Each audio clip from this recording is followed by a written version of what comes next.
Então, gente, boa noite. Me chamo Efraim, como foi muito bem apresentado. Sou estudante secundarista aqui da Escola 10 de Setembro, de Dois Irmãos, Rio Grande do Sul, parte da rede pública estadual.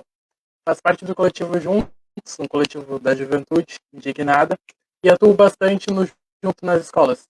Agradeço muito por estar fazendo parte deste importante espaço, que eu acho que agora é um momento que a gente conversa muito sobre tudo que vem ocorrendo, principalmente sobre essa questão da educação que vem mobilizando e movimentando bastante nas redes.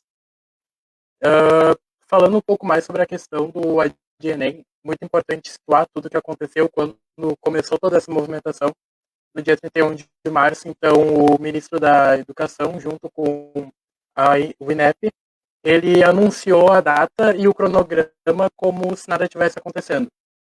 Foi perguntado, questionado a ele sobre toda essa questão, porque inúmeros vestibulares já haviam sido cancelados, e aí ele falou que todos estariam prejudicados igualmente e que daria seguimento a esse cronograma. Logo em seguida, no dia 1º de abril, já começou toda a movimentação pelo adiamento do Enem, então através das entidades estudantis secundaristas, até da Uni,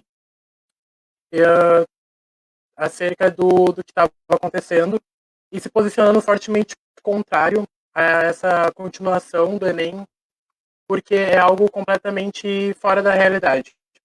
Quando ele afirma que todos os estudantes são igualmente prejudicados, a gente entende que, frente a esse problema, todos vão responder e estão seguindo da mesma maneira e estão sendo prejudicados da mesma maneira, o que não é verdade.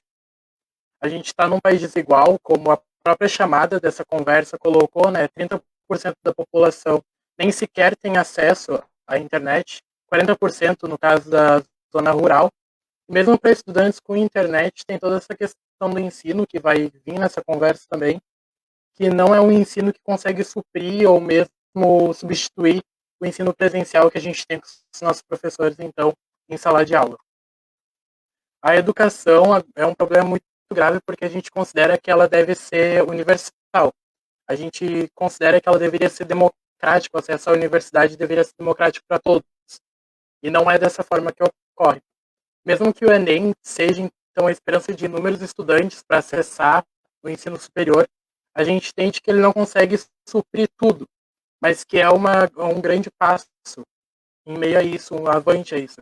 E a gente permitir que o Enem, então, siga o cronograma como foi colocado, ignorando todas as pessoas prejudicadas neste meio da pandemia, do isolamento social, da suspensão das aulas em todos os estados do Brasil, é permitir que quem já tinha o acesso dificultado à universidade saia perdendo ainda mais em meio a tudo isso que vem ocorrendo. E aí temos inúmeras realidades, como a realidade de pessoas que convivem até 7 pessoas em um cômodo, como essas pessoas vão conseguir desenvolver um estudo, como essas pessoas vão entrar, então, nos seus cursos pré-vestibulares estudando para conseguir ingressar no Enem de uma forma satisfatória. E não tem como a gente aceitar também que tudo isso ocorre de uma maneira igual, que todos estão sofrendo da maneira igual, como o ministro tanto tenta falar para nós. Ignorar a desigualdade social não é e nunca vai ser o caminho para a gente conseguir resolvê-la. A gente tem que confrontá-la, conversar sobre ela, como conversas que essa está acontecendo agora, e solucionar, achar meios de solucionar tudo isso que vem ocorrendo. A gente luta, neste momento, pela suspensão, então, do cronograma do Enem, para que a gente consiga conversar, fazer essa conversa e unir, então, o cronograma do ensino básico com o cronograma do ensino superior. Porque agora a gente não consegue nem falar até quando as aulas vão estar suspensas, a rede estadual permanece suspensa até o final de abril, mas também permanecer suspensa até o final de março e provavelmente até o final de maio, porque a gente ainda nem chegou no auge do problema do coronavírus, da Covid-19, e claro, o isolamento social vem achatando essa curva do coronavírus, mas a gente também entende que há uma pressão muito grande para que o isolamento social acabe, para que reabra o comércio, e que aí a gente não sabe como é que daqui a 2 meses a gente vai estar. A gente tem algumas previsões, a gente tem algumas projeções para o futuro, mas a gente ainda não tem com certeza. E é fundamental que a gente consiga debater isso calmamente, analisar o problema que está por vir e futuramente analisar como é que vai se dar então o calendário de aula e então o calendário do Enem, que é tão importante para tantos jovens, tantos secundaristas conseguirem ingressar no ensino superior. Agora, então, hoje seria o último dia para comprovar a isenção, pedir isenção e justificar a ausência no Enem de 2019, algo que foge completamente da nossa realidade.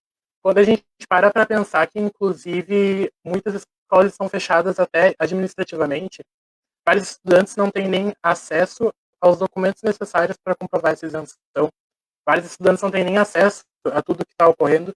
Esse problema, inclusive, agora com a renda emergencial que foi liberada, é um problema que está acontecendo porque muitas pessoas não têm acesso à internet, não têm acesso aos meios, e é um problema que atinge, obviamente, a educação como um todo.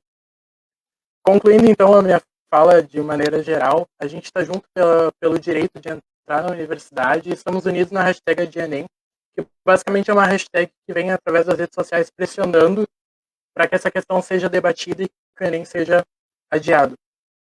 Hoje mesmo no Senado Federal, a gente teve algumas conversas referente a isso, para que a gente tente adiar, e muitas pessoas, muitos políticos se manifestaram de maneira que isso não era uma coisa emergencial para o momento.